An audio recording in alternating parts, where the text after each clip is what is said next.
आसपास का माहौल शांत लगने लगा, लेकिन उनके बीच के शब्द हवा में गूंजते रहे। जैसे ही दोनों आगे बढ़ रहे थे, अचानक सामने से समीर नाम का एक लड़का तेजी से मुस्कान से जानबूझकर टकराया और पीछे की ओर बढ़ गया। निहित का ध्यान तुरंत उसकी हरकत पर गया। उसने गंभीरता से उसकी ओर पलटकर देखा।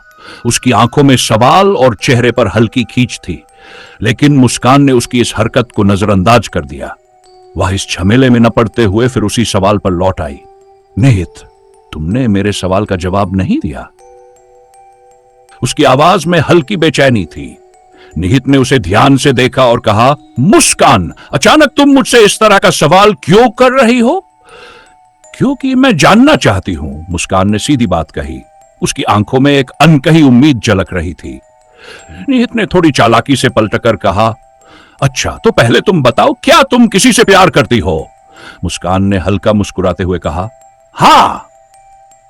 उसका जवाब सुनकर निहित ने चौंकने का अभिनय करते हुए पूछा, सच में? कौन है वो?